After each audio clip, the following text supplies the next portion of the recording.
5 faktor Indonesia kalah telak dari Jepang. Hitung-hitungan nasib Indonesia. Debut Kevin Dix tak berjalan lancar. Eliano Reijer menghilang lagi. Debut Kevin Dix dengan timnas Indonesia tak berjalan sesuai ekspektasi dan berakhir dengan pahit. Kevin Dix sudah lama ditunggu kehadirannya oleh Shin Tae-yong dan fans timnas Indonesia. Ia akhirnya menjalani debutnya melawan timnas Jepang di matchday 5 grup C ronde ketiga kualifikasi Piala Dunia 2026 zona Asia, Jumat, 15 November 2024. Di pertandingan Indonesia versus Jepang ini, Kevin Dix dimainkan di pos bek kanan. Ia langsung berduel 1 lawan 1 dengan Kaoru Mitoma. Awalnya ia tampak sedikit kerepotan dengan kecepatan pemain Brighton itu. Kevin bahkan harus melanggar Mitoma untuk menghentikan manuvernya, namun setelah itu penampilan Kevin terlihat membaik. Ia bahkan sempat merangsek maju dan menciptakan satu peluang emas yang sayang gagal dimanfaatkan oleh Rafael Struijk. Sayangnya Kevin Dix tak bisa tampil penuh di pertandingan Indonesia versus Jepang ini. Ia mengalami cedera lutut tulang kering di kaki kiri. Cedera ini sendiri terjadi karena ia terkena hantaman kaki pemain lawan. Kevin akhirnya ditarik keluar pada menit ke-41. Ia digantikan oleh Sandy Walsh. Kevin sendiri kemudian tampak duduk di bangku cadangan dengan kaki kiri yang dibalut es. Nama Eliano Reijer kembali menghilang dari daftar susunan pemain DSP saat laga kualifikasi Piala Dunia 2026 zona Asia melawan Jepang pada Jumat, 15 November 2024, di Gelora Bung Karno. Keputusan Shin Tae-yong untuk mencoret Eliano Reijer kembali mencuri perhatian, mengingat pada pertandingan sebelumnya saat melawan Cina, sosok pemain berusia 24 tahun ini juga urung masuk DSP. Hilangnya Eliano dalam line-up timnas Indonesia ini merupakan yang kedua kalinya secara berturut-turut. Ini tentu bikin tanda tanya bagi para fans Garuda. Apalagi kali terakhir Eliano tampil adalah saat laga debutnya melawan Bahrain pada 11 Oktober 2024.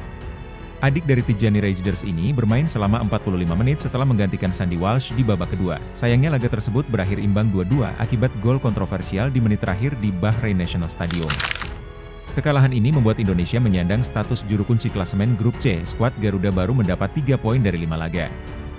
Sedangkan, Jepang berada di puncak klasemen dengan 13 poin. Ada beberapa faktor yang membuat pasukan Shin Tae-yong kalah dengan skor telak dari Jepang. Serangan balik bagus, finishing belum. Indonesia turun dengan rencana bermain yang jelas, menunggu dan berharap pada serangan balik. Taktik ini dieksekusi dengan sangat baik oleh Jay Itzes dan kolega pada babak pertama.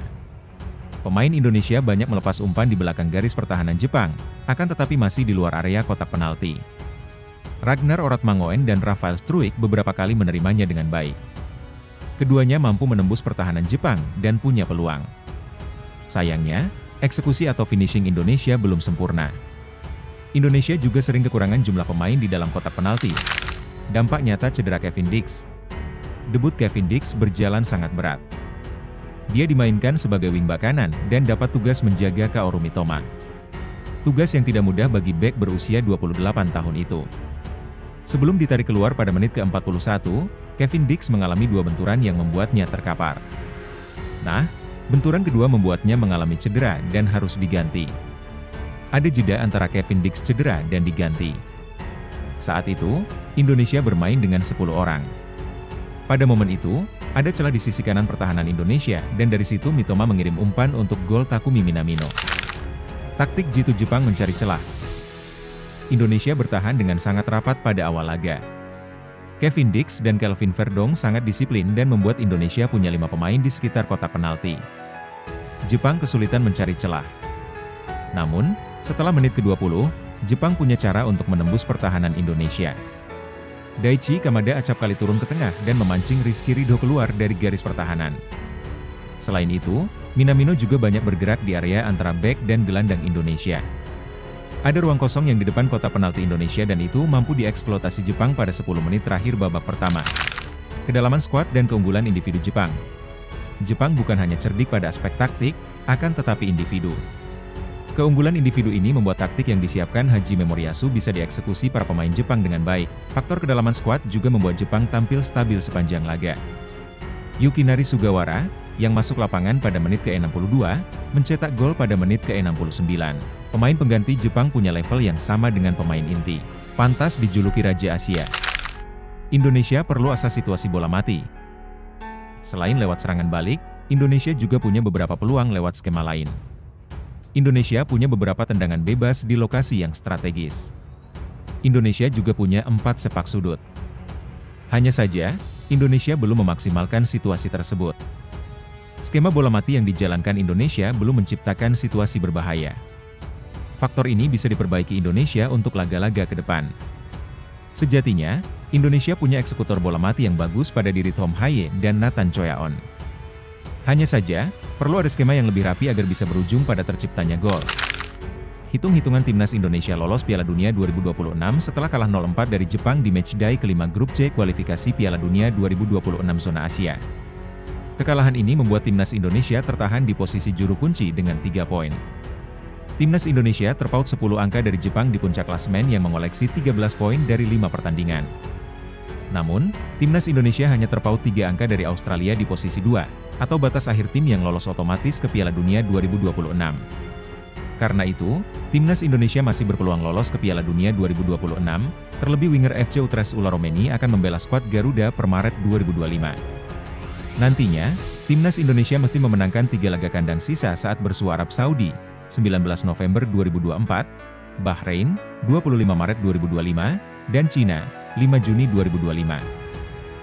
Jika 9 poin bisa disabet di kandang sendiri, kelas mencuri poin saat tandang ke Australia, 20 Maret 2025, dan Jepang, 10 Juni 2025, peluang timnas Indonesia finish 2 besar sangat terbuka. Peluang timnas Indonesia menahan Jepang di kandang lawan bisa saja terjadi. Sebab, Jepang kemungkinan hanya akan menurunkan para pemain cadangannya saat bersua timnas Indonesia, mengingat mereka diprediksi sudah dipastikan lolos ke Piala Dunia 2026 ketika bertemu skuad Garuda untuk kedua kalinya.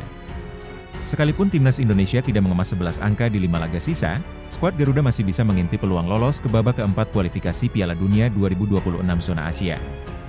Diprediksi jika timnas Indonesia mengemas 9 poin dari 5 laga sisa, skuad Garuda bisa lolos ke babak keempat.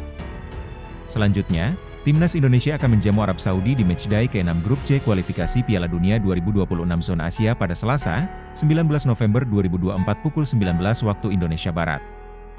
Harapannya di laga ini, timnas Indonesia bisa meraih 3 angka. Jika bermain normal, peluang timnas Indonesia menang atas Green Falcons, julukan Arab Saudi, sangat terbuka.